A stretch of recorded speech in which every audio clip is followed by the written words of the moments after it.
پوچھا گیا یہ چمکنے کا سبب کیا ہوگا؟ تو میرے آقا کریم علیہ السلام نے فرمایا میری امت جب دنیا میں رہتے ہوئے وضو کرتی ہے، جہاں جہاں وضو کا پانی لگتا ہے یہ جگہ قیامت والے دن 14ویں کے چاند کی طرح چمکتی ہوئی نظر آئے گی۔ اور فرمایا اس میدان معاشر میں جو جو چمک رہا ہوگا میں پہچان جاؤں گا کہ یہ بھی میرا ہے اور یہ بھی میرا ہے اور یہ بھی میرا ہے۔ یہ پہلی بات، اس سے آپ وضو کا اندازہ لگائیں کہ وضو کتنی اعلیٰ چیز ہے، اور ضرور باوضو رہنے کی عادت بنائیے۔ یہ پہلی بات اس حدیث شریف میں آقا کریم علیہ السلام نے ارشاد فرمائی۔ اب دوسری چیز کیا تھی؟ نبی پاک صلی اللہ علیہ وآلہ وسلم آپ فرماتے ہیں میں اپنی امت کو جو پہچانوں گا دوسرا طریقہ یہ ہوگا کہ ان کا نامہ اعمال ان کے دائیں ہاتھ میں ہوگا۔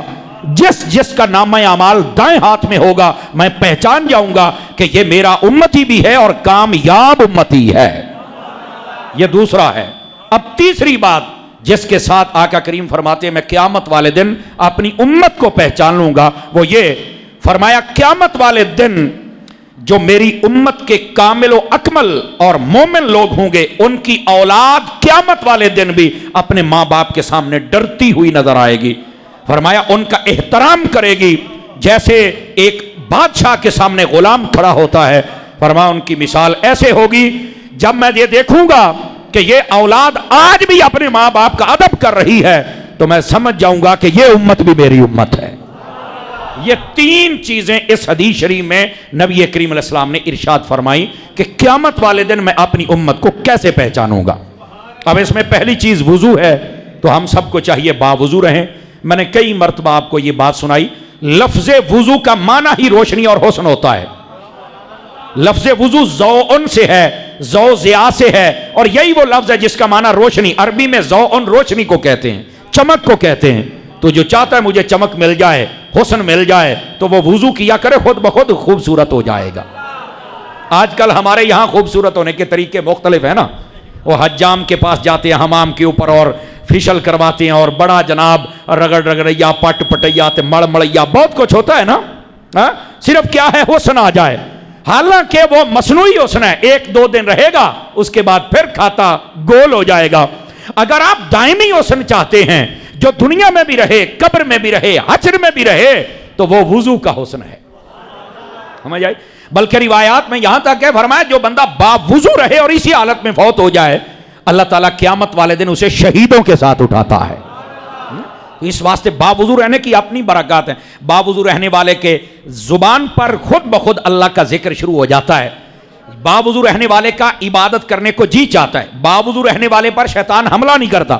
باوضو رہنے والا عمومی طور پہ زیادہ غصے میں نہیں آتا، وہ لڑائی اور جھگڑے والا نہیں ہوتا، اور جو باوضو رہتا ہے اس کا دل بھی روشن ہوتا ہے، چہرہ بھی روشن ہوتا ہے، اور اللہ تعالیٰ اپنی رحمت سے اس کے اعمال کو بھی روشن فرما دیتا ہے۔ تو پہلی چیز ہے وضو، اور دوسری چیز نبی پاک صلی اللہ علیہ وسلم نے فرمایا نامہ اعمال دائیں ہاتھ میں ہوگا۔ اور یہاں بزرگ فرماتے ہیں، میرے شیخ طریقت سیدی امیر اہل سنت کی بھی یہ تربیت ہے، آپ فرماتے ہیں کہ آپ جب بھی دنیا میں لین دین کیا کریں نا تو دائیں ہاتھ سے کیا کریں۔ کیوں؟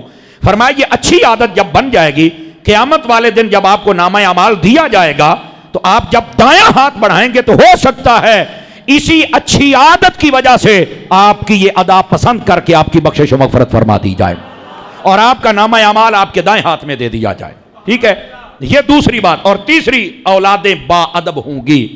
یہ آج کل کے لوگ ذرا توجہ کریں، سوشل میڈیا پر آج کل فتنے ہیں، اور ہر تیسرا بندہ بے ادبی کی بھینٹ چڑھا ہوا ہے۔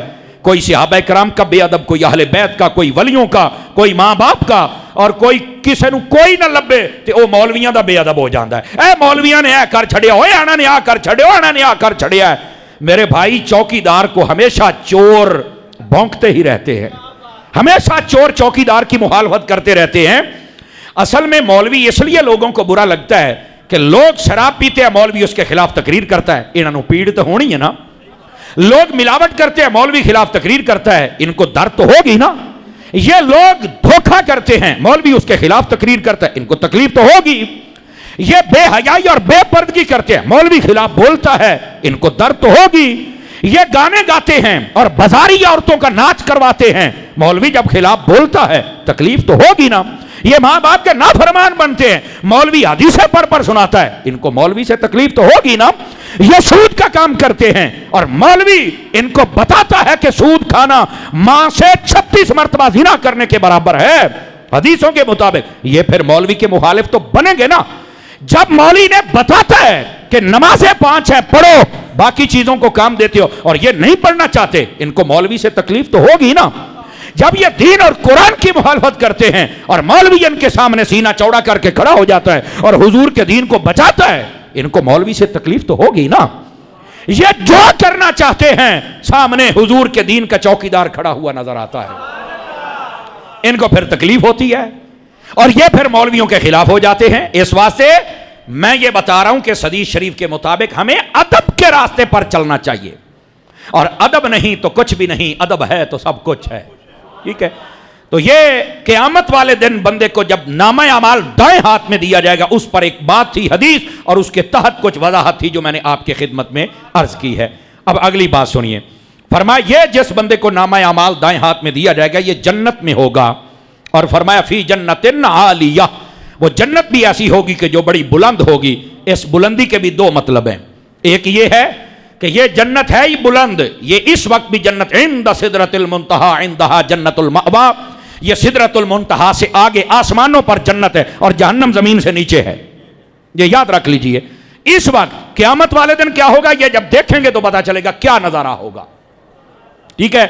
گرامی قدر حضرات، دوسری بات یہ ہے اس بلند ہونے کی، فرمایا کہ یہ جو جنت ہوگی اس کے اندر جو بیٹھنے کی جگہ ہوگی، یعنی جس کرسی پر، جس بیڈ پر، جس صوفے پر یہ جنتی بیٹھا ہوگا یہ بہت عظمت والا اور بلندی والا ہوگا، اور اس کی بلندی کو علماء نے یوں بیان فرمایا کہ اس کی بلندی یہ ہوگی کہ جنت کے درخت کے اوپر جو پھل لگا ہوا ہوگا اگر یہ توڑنا چاہے گا تو فرمایا وہاں بیٹھے یوں ہاتھ بڑھائے گا اور اس کا ہاتھ خود بخود اس پھل تک پہنچ جائے گا، یہ دوسرا معنی ہے اس کا۔ تیسرا معنی یہ ہے، فرمایا کہ جنت اتنی اعلیٰ ہوگی جس کے اندر یہ بندہ جائے گا اپنے بیڈ پر ٹیک لگا کے بیٹھا ہوگا، اس کے دل میں خواہش اور خیال پیدا ہوگی نا میں نے فلاں چیز کھانی ہے، فرمایا خود بخود ٹوٹ کر وہ چیز اس کے منہ میں داخل ہو جائے گی۔ یہ تفسیر روح البیان و دیگر کتب نے اس کو لکھا ہے کہ جنت کے اندر جنتی کی خواہش کو اللہ تعالیٰ یوں پورا کرے گا۔ اس کی وجہ کیا ہے؟ دیکھیے جنت تب ملتی ہے اپنے رب کی باتوں کو مان کر، پھر اللہ کی بارگاہ سے مقام رضا کو حاصل کرتا ہے تو پھر جنت میں جاتا ہے۔ تو اللہ فرماتا ہے ساری زندگی اس نے میری باتیں مانی ہیں، اب ہم اس کی ہر خواہش کو پورا کر دیں گے، ٹھیک ہے۔ یہ اس جنت میں ہوگا، اور اس کے بعد کیا ہوگا؟ فرمایا کہ اس کے خوشے بھی لٹکے ہوئے ہوں گے اور ان سے کہا جائے گا کھاؤ پیو، یہ وہ بدلہ ہے جو تم اپنی زندگی میں نیکیاں کیا کرتے تھے، ٹھیک ہے۔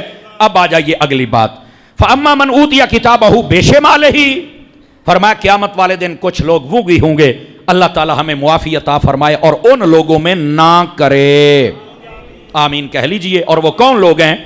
فرمایا وہ لوگ ہوں گے جن کا نامہ اعمال ان کے بائیں ہاتھ میں دیا جائے گا، استغفر اللہ، فَيَقُولُ يَا لَيْتَنِي لَمْ أُوتَ كِتَابِيَهْ، وہ پتہ کیا کہے گا؟ کاش کہ آج مجھے یہ نامہ اعمال نہ دیا گیا ہوتا، کیونکہ نامہ اعمال بائیں ہاتھ میں دینے جانے کا مطلب یہ ہے کہ وہ بندہ ناکام ہو گیا اور اس کے لیے فیصلہ جہنم کا ہو گیا، تو وہ کہے گا کاش کہ مجھے یہ دیا ہی نہ گیا ہوتا، اور اس کے بعد کہے گا وَلَمْ أَدْرِ مَا حِسَابِيَهْ، اور کہتا ہے نہ تو مجھے کوئی میرا نامہ اعمال دیتا اور نہ ہی آج مجھے یہ پتا چلتا کہ میرے گناہوں کا یہ حساب ہے، کاش کہ آج مجھے افسوس اور حسرت اور اس کے اوپر جو مایوسی ہوگی یہ اس کا اظہار کر رہا ہے، اور کہتا یا لیتہا کانت القاضیہ، کاش کہ ایسا ہوتا کہ موت جب آئی تھی تو میرا وہیں پر کام ہو گیا ہوتا، مجھے دوبارہ اٹھنا ہی نہ پڑتا، مجھے رب کی بارگاہ میں آنا ہی نہ پڑتا، مجھے حساب دینا ہی نہ پڑتا، آج میرا نامہ اعمال بائیں ہاتھ میں کیوں آیا؟ اور افسوس کرتے کہتا ہے ما اغنا عنی مالیا، او لوگوں میرا مال بھی میرے کام نہیں آیا، میں نے تو بڑا مال و دولت اکٹھا کیا تھا، میں تو غریبوں کا حق بھی کھا جاتا تھا، امیروں کے مالوں پر بھی قبضہ کر جاتا تھا، لیکن آج میرا مال میرے کام نہیں آیا۔ اور اس کے بعد کہتا ہے ہلاک عنی سلطانیہ، او میرا زور بھی جاتا رہا، میری طاقت بھی جاتی رہی، وہ جو میرا پروٹوکول ہوتا تھا، وہ جو میرے گارڈ ہوتے تھے، وہ جو میرے جتنے زمانے کے اچکے وہ میرے آگے پیچھے بھاگتے تھے، میری بڑی ٹور تھی، میں بڑا بدماش تھا، آج سارا میرا زور جاتا رہا۔ نامہ اعمال بائیں ہاتھ میں آئے گا تو وہ مایوسی کی تصویر بن جائے گا، ایسے روئے گا۔ یہ قرآن مجید بیان کر، اور اللہ فرماتا ہے جب یہ بندہ اتنی باتیں کرے گا، اللہ فرمائے گا خذوہ فغلوہ، اے فرشتوں پکڑو اس کو اور اس کے گلے کے اندر آج توق ڈالو، توق۔ استغفر اللہ ثم استغفر اللہ ثم الجحیم صلوہ، اور اللہ فرمائے گا اس کو پکڑو، گلے میں توق ڈالو اور اس کو کھینچ کر جہنم کے اندر ڈال دو۔ گرامی قدر حضرات، آج اس دنیا کے اندر ہم سب جیسے زندگی بسر کر رہے ہیں، قرآن مجید ہمیں کھول کھول کے ہر چیز بیان کر رہا ہے۔ ہمیں سوچنا ہوگا کہ ہمارا ایک ایک قدم، ایک ایک سانس، ایک ایک دن یہ کیسے گزر رہا ہے۔ آیا کہ نامہ اعمال دائیں ہاتھ میں ہوگا یا بائیں ہاتھ میں ہوگا؟ خدا کے لیے اپنے رب کی بارگاہ میں توبہ کیجئے، میرے رب کی رحمت کے دروازے کھلے ہیں اور وہ معاف فرمانے والا ہے۔ نبی پاک علیہ السلام تشریف فرما تھے، ایک قیدی آیا، وہ اس کی ماں سامنے تھی، وہ بڑی پریشان تھی کہ میرے بچے کو لوگ پکڑ کے لے گئے ہیں، پتہ نہیں چھوٹے گا یا نہیں چھوٹے گا۔ وہ جب بازیاب ہو کے نبی پاک کے سامنے لایا گیا تو ماں سے رہا نہ گیا، بھاگتے ہوئے چل کے اس اپنے بچے کو اس نے سینے سے لگا لیا۔ نبی پاک علیہ السلام نے فرمایا اے میرے صحابہ بتاؤ یہ جو ماں کی محبت ہے یہ دیکھ کر کیا ہوا؟ کہنے لگا حضور واقعی تعجب والی بات ہے کہ ابھی بچے کو چھوڑا نہیں گیا، ابھی بتایا نہیں گیا کہ یہ کیسے پکڑا گیا، کہاں رکھا گیا، کیا ہے، لیکن ماں کی محبت دیکھو کہ چل کے اس کو اپنے سینے سے لگایا، اتنی محبت کرتی ہے۔ میرے رسول پاک نے فرمایا لوگوں اس سے بھی بڑھ کر میرا رب اپنے ایک بندے سے پیار فرماتا ہے۔ اگر یہ آج یہاں آ گیا، نہ جانے اس کے ساتھ کیا ہوا، یہ کہاں رہا، لیکن اس کی ماں کی محبت پھر اس کو اپنے گلے لگا رہی ہے۔ فرمایا کہ جب تم اپنے رب کے دربار میں آ جاتے ہو نا تو میرے رب کی رحمت بھی تمہیں یوں ہی اپنے گلے لگا لیتی ہے۔ اب سمجھ آئی حضرات؟ اپنے رب کے دربار میں واپس آ جائیے، اس کے علاوہ کوئی ٹھکانہ نہیں ہے، ورنہ یہ قرآن مجید کھول کھول کے بیان کر رہا ہے۔ اللہ فرماتا ہے پکڑو اس کو اور اس کے گلے میں توق ڈالو، اور فرمایا کہ اس کو کھینچ کے جہنم میں ڈالو، اور اللہ فرماتا ہے ثم فی سلسلۃ ذرعها 70 ذراعا فاسلکوہ، پھر ایسی زنجیر اس کے گلے میں ڈالی جاتی ہے جو 70 ہاتھ لمبی ہوتی ہے، زنجیر ڈال کر اس کو کھینچا جائے گا۔ اور مفسرین نے لکھا یہ زنجیر یہ اس گلے کے اندر ٹوک پاؤں کے اندر یہ تو ہوگا، لیکن ادھر دیکھیے یہ تفاسیر میں لکھا قسم خدا کی بندے کا کلیجہ پھٹنے کو آ جاتا ہے۔ فرمایا منہ میں سے اس کا لوہا ڈال کر اس کے پیٹ سے گزار کر اس کے مقام پیشاب سے نکال کر سامنے اس کو یوں باندھا جائے گا اور اس کو اس طریقے سے کھینچ کر جہنم میں ڈالا جائے گا۔ یہ تفاسیر میں موجود ہے، میں اپنی طرف سے نہیں کہہ رہا۔ یہ ہے مجرم۔ اللہ فرماتا ہے انہو کان لا یؤمن باللہ العظیم، فرمایا یہ ہیں وہ بدبخت جو اپنے عظمت والے رب کو نہ جان سکے۔ اپنے عظمت والے رب کی شان اور عزت اور اس کے مقام و مرتبہ کو پہچانو، جو اس کے فرامین ہے اس کی عظمت کو سمجھنے کی کوشش کرو میرے عزیز دوستان گرامی۔ یہاں پر میں ایک اور بات اگر آپ توجہ کریں تو سنا دوں آپ حضرات کو، توجہ فرمائیں تو اپنے رب کی جو عزت اور عظمت ہے، مقام و مرتبہ ہے، ذرا اس کو سمجھنا چاہیے، اور اسی کو توحید کہتے ہیں کہ رب کے مقام و مرتبہ، عظمت اور رب کے تعارف کو بندہ سمجھ جائے۔ محبوب پاک صلی اللہ علیہ وآلہ وسلم آپ نے جو تعارف کروایا وہی قرآن اور حدیث میں موجود ہے، اور وہ کیا ہے؟ اللہ تعالیٰ وحدہ لا شریک ہے، کوئی اس کا شریک نہیں ہے، نہ ذات میں ہے نہ صفات میں ہے، وہ واحد ہے، وہ ازلی ہے، وہ ابدی ہے، وہ مستقل بذات ہے، وہ ہمیشہ سے ہے اور ہمیشہ رہے گا۔ یہ اپنے رب کے بارے میں ہمارا یہ عقیدہ ہونا چاہیے، یہ تعارف ہے رب کا۔ اللہ تعالیٰ جیسے ہمارے ہاتھ ہیں، پاؤں ہیں، ہماری آنکھیں ہیں، اللہ ان سے پاک ہے۔ اللہ کیا ہے؟ اتنا تعارف بس قرآن مجید میں کرا، اللہ نور السماوات والارض، فرما اللہ زمین و آسمان کا نور ہے۔ کیسا ہے؟ یہ جب جنت میں دیکھیں گے تب بتائیں گے ایسا ہے بس۔ اور آپ کو میں یہ بتا دوں، جنت کے اندر چلا جانا یہ مومن کے لیے سب سے بڑا انعام نہیں ہے. سوالات میں کامیاب ہو جانا یہ مومن کے لیے سب سے بڑا انعام نہیں ہے. قبر و حشر میں کامیاب ہو جانا یہ مومن کے لیے سب سے بڑا انعام نہیں ہے. یاد رکھ لو, یہ انعام ہے, یہ رحمت ہے, یہ فضل ہے, یہ کرم ہے, لیکن سب سے بڑا انعام, فضل, کرم وہ یہ ہے کہ بندے کو قیامت والے دن اپنے رب کا دیدار نصیب ہو جائے گا. گرامی قدر حضرات, تو ہمیں اپنے رب کے بارے میں یہ تعارف ہونا چاہیے. یہ عقیدہ, یہی توحید ہے کہ ہمارا رب جسم و جسمانیات سے پاک ہے. جیسے ہمارا یہ مکان ہے, ہم بیٹھتے اٹھتے, اللہ اس سے پاک ہے, وہ نور ہے, اس نے صرف اپنا یہ تعارف کروایا ہے, بس اس کے آگے ہم بات نہیں کر سکتے.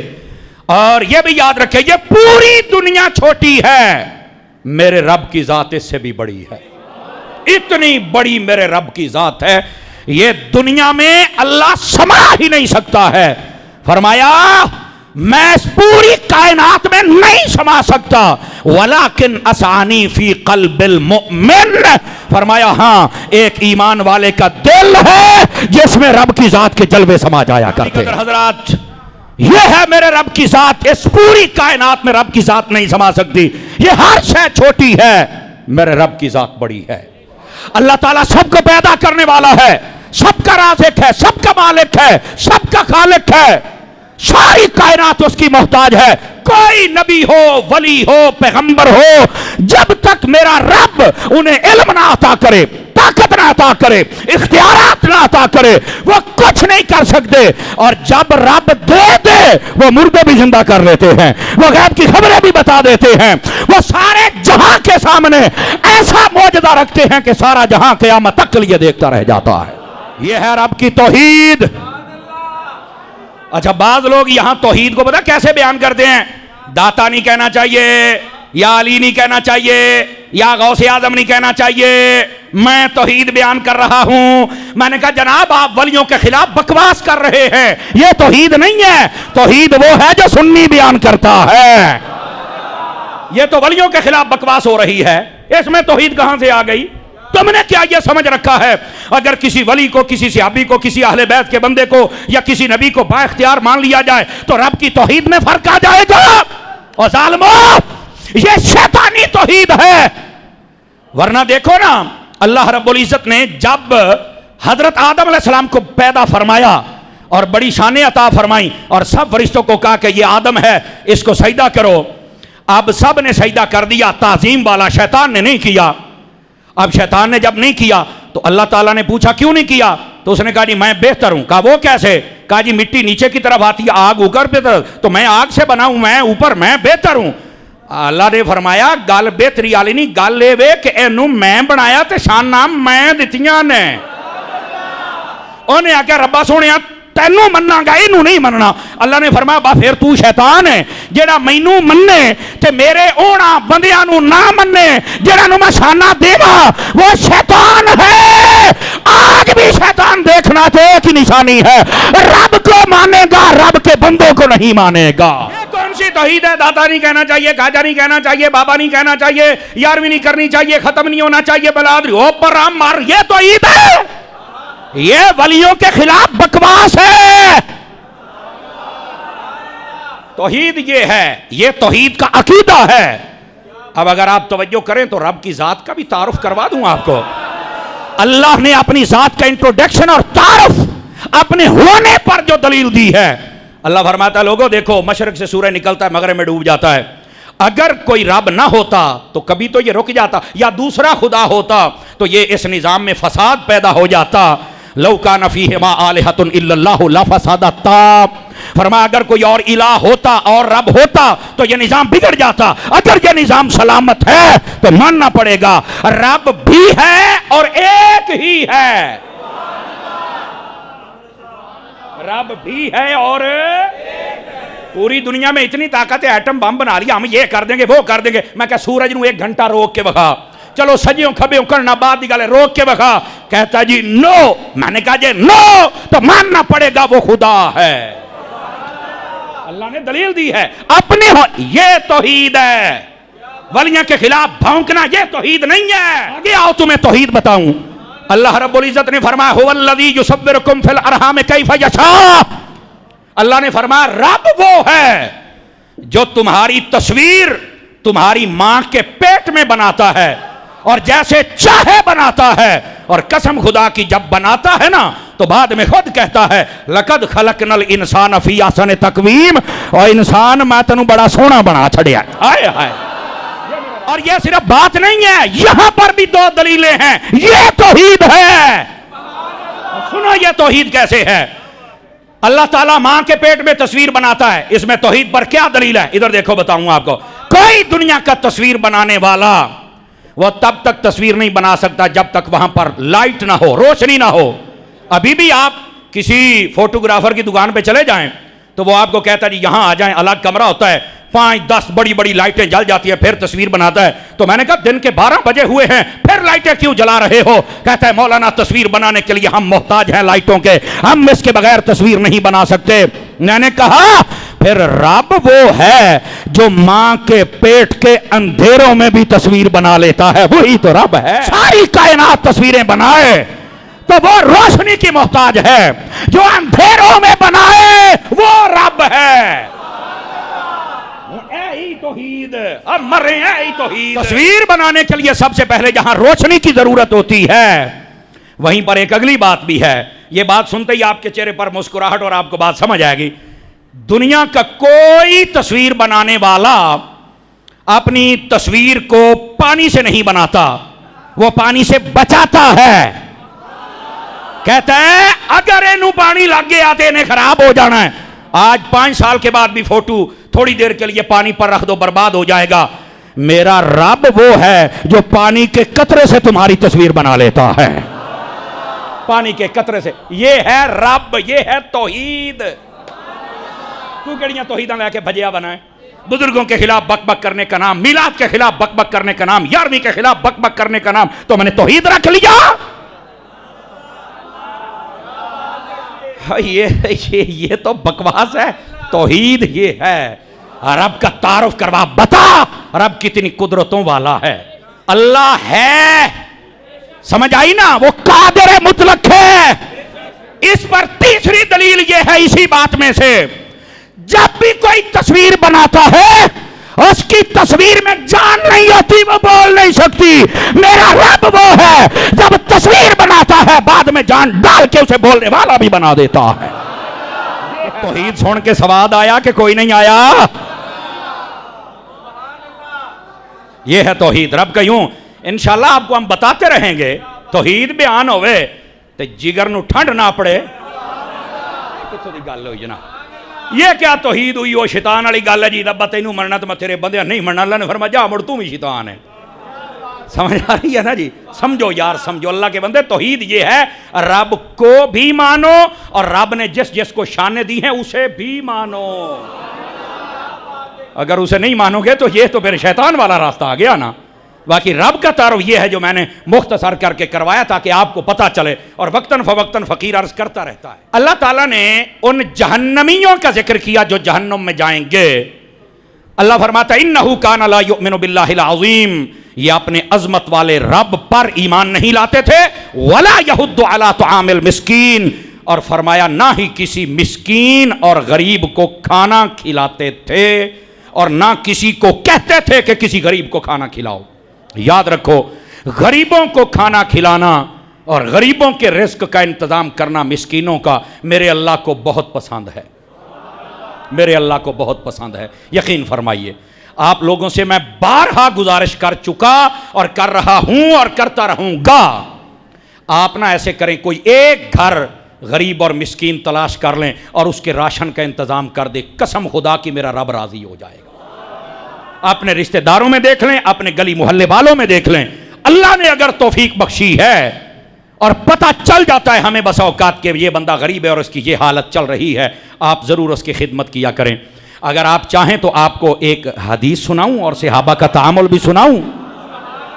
نبی پاک صلی اللہ علیہ وسلم کی تعلیمات یہ ہیں کہ جب کھانا بنایا جائے نا، یہ تعلیمات بتا رہا ہوں، اس وقت کچھ تھوڑا زیادہ مقدار میں بنانا چاہیے، اور اس میں نیت یہ کر لینی چاہیے کہ ہم اپنے اڑوسیوں پڑوسیوں کو بھی دیں گے، اور اگر کوئی غریب ہوا تو ہم اس کو بھی دیں گے۔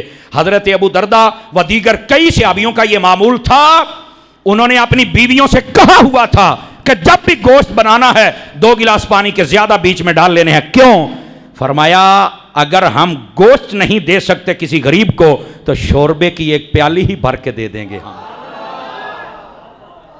یہ طریقہ کار تھا. میرے عزیز میرے بھائی، اگر آپ چاہتے ہیں ہمارے اوپر کرم فضل اور مہربانی ہو جائے اور ہمارے اوپر رزق کا دروازہ کبھی بند نہ ہو تو غریبوں کو کھانا کھلانا شروع کر دیں. اور اس میں احتیاط کا پہلو یہ ہے، آپ اعلان نہ کریں کہ ان کو میں دیتا ہوں، اور تصویریں نہ لگائیں فیس بک پر کہ ان کو میں دیتا ہوں، اخباروں میں نہ دیں، میڈیا کے نمائندوں کو بلا کر نہ بتائیں کہ ان کو میں دیتا ہوں. کسی غریب کو اگر دیا ہے نا تو اس کو جینے کا موقع بھی دو یار. اس کی عزت کو برباد کر کر کے نا اسے زندہ ہی نہ مار ڈالو یار. اس کی بھی کوئی عزت نفس ہے. اگر کوئی نیکی کی ہے نا تو وہ تجھے پتا ہو یا تیرے رب کو پتا ہو. مہربانی یہ تشہیر کرنے سے بچنا اور چپ کر کے ان غریبوں کو کھلا دینا، ان کو دے دینا، ان کے گھر راشن پہنچانا. علماء نے یہاں تک لکھا ہے اگر کسی غریب کو آپ نے راشن دینے جانا ہے نا تو آپ دن میں نہ جائیں، لوگ دیکھیں گے کہ یہ ان کے گھر راشن پہنچانے آیا. فرمایا رات کے کوئی حصے کا، یا اسے کہیں کہ یار میری بات سننا شام مغرب کے بعد، وہ آ جائے تو چپ کر کے دے دینا. انہوں نے کہا یار دسی کسے نا یہ تینوں پتا ہوئے یا رب نو پتا ہوئے. اس انداز کے ساتھ غریبوں کی مدد کرنی چاہیے، کیونکہ غریب ہے نا، غریبوں کی غربت کا لوگ پہلے ہی بڑا مذاق اڑاتے ہیں، ان کا بہت تماشا اڑاتے ہیں. یقین کیجئے آپ مہربانی کیجئے، عطا کیجئے، دیجئے، لیکن آپ کا طریقہ سیریس ہونا چاہیے، انداز پازیٹیو ہونا چاہیے، نیگیٹو نہیں ہونا چاہیے، جس کے ساتھ ان کی عزت کا تحفظ بھی ہو اور آپ نے جو اللہ کی راہ میں دیا ہے آپ کا بھی دل پرسکون رہنا چاہیے.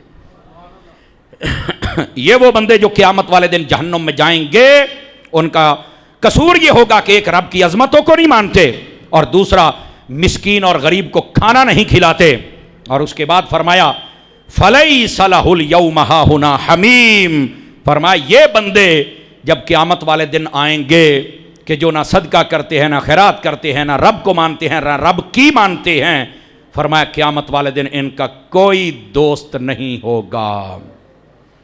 اور یہاں سے ہر بندہ سمجھ سکتا ہے کہ اگر اللہ کی عظمتوں کو نہ ماننے والا، صدقہ خیرات نہ کرنے والا، مال و دولت خیرات نہ کرنے والا، اگر یہ بندہ قیامت والے دن اس کا کوئی دوست نہیں ہوگا تو اس کا دوسرا رخ بھی ہے. اگر کوئی رب کو مانے گا، صدقہ خیرات کرے گا تو اس کے قیامت میں دوست ہوں گے. یہ ہے مسئلہ جس کو سمجھا جائے، یہ ہے مسئلہ اگر سمجھ آ جائے تو تمہیں مسئلہ شفاعت سمجھ آ جائے گا. اللہ فرماتا ہے یہ گناہگار، سیاکار، بدکار، منکر، فرمائے ان کا کوئی دوست نہیں ہوگا، ان کا کوئی سفارشی نہیں ہوگا.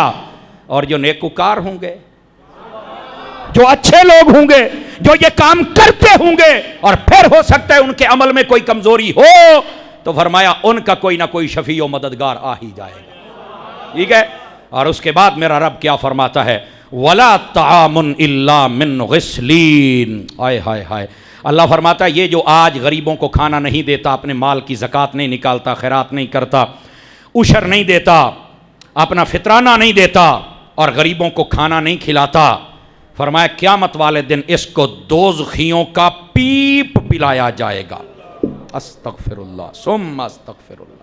اللہ معافی عطا فرما، ہماری 7 نسلوں کو معافی عطا فرما، بلکہ ہر مسلمان کو معافی عطا فرما اور اسے اپنی راہ میں خیرات کرنے کی توفیق عطا فرما، مسکینوں کو کھانا کھلانے کی توفیق عطا فرما.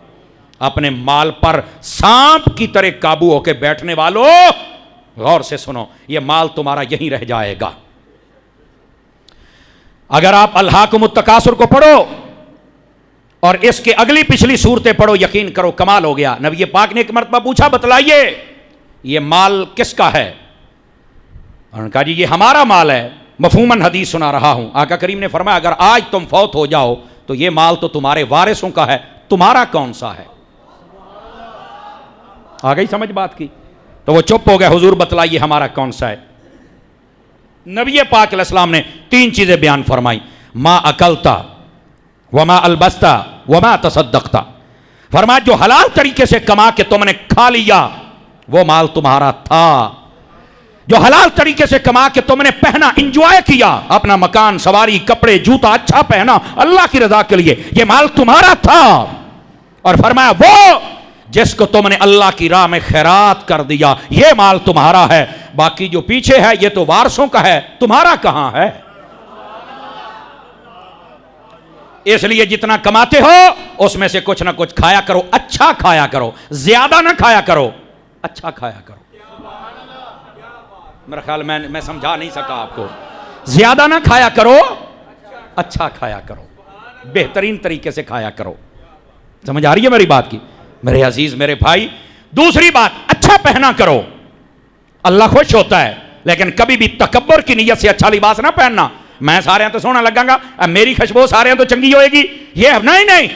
یا اللہ تیری نعمت ہے، اسا سنے ہیں تو خوش سننا ہے، اسا تینوں خوش کرنے واسطے پالے. اللہ اللہ تے خیر چلا، اتنی بات ہے. اور اللہ کی راہ میں خیرات کیا کرو. یہ جو خیرات ہے یہ اس اکاؤنٹ میں جمع ہو رہی ہے. سمجھ آ رہی ہے میری بات کی؟ کوئی نہیں آ رہی. جتنا ہو سکے اپنے ہاتھوں سے خیرات کیا کریں. بعض لوگوں کے ہاتھوں میں پتہ نہیں کون سے تالے لگے ہوئے ہوتے ہیں کہ وہ 10 روپے بھی دینے ہوں نا 5 منٹ پوری جیب فرول دے راندن تو اس تو بعد وے دن جڑا سارے ہاں تو گسے ہویا نوٹ ہوئے او دن دینے، حالانکہ کڑکنے دی بھی اونی شے آنی ہے. چلو مرضی ہے تھوڑی، ہاں کڑکنے دی اونی آنی، یقین اللہ تے کرو، لیکن گسے ہویا دینا ہے. حالانکہ حکم یہ ہے گڑے ہویا گسے ہویا ادھا کہہ دے آدھا بھی مٹھے ہویا ہے وہ دیتے ہیں. کیوں؟ A note گسے. قرآن مجید 4 پارہ شروع یہاں سے ہوتا ہے، لن تنالوا البر حتی تنفقوا مما تحبون. فرمایا اللہ کی راہ میں جب تم اپنی پسندیدہ چیز خرچ کرو گے جو تمہیں پسند ہے، ثواب تو مل نہیں تھا، اے نیکی ہوئی نا، اے نیکی ہے. فرمایا یہ اصل نیکی ہے. آپ پسند رکھ لیتے ہیں اور جو پسند نہیں ہوتا وہ خیرات کر دیتے ہیں. ہائے تھوڑا سا دھیان رکھو یار، اپنے دل کو جو چیز لگے. کبھی زندگی میں ایک مرتبہ، میں نے کیا کہا، زندگی میں ایک مرتبہ جو اپنے دل کو چیز پسند ہو اسے بھی ذرا خیرات کر کے دیکھ لینا. ایک مرتبہ ہے اوکھا پر کریں گا تو چس بڑی آئے گی، کر کے دیکھ لو. اللہ اکبر. اللہ فرماتا ہے، بات یہ بتا رہا ہوں کہ یہ تمہارا مال ہے جس کو تم نے اللہ کی راہ میں خیرات کر دیا.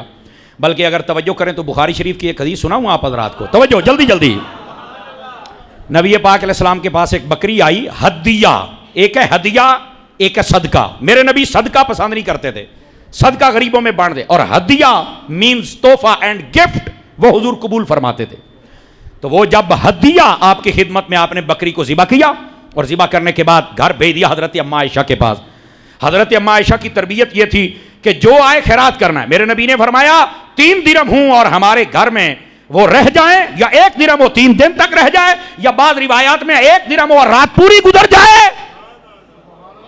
فرمایا یہ نہیں ہوگا، ہم پسند نہیں کریں گے. آپ فوراً خیرات فرما دیا کرتے تھے. بکری جب بھیجی حضرت اما عائشہ پاک نے اس کی بوٹیاں کی اور سارے کو خیرات کر دیا.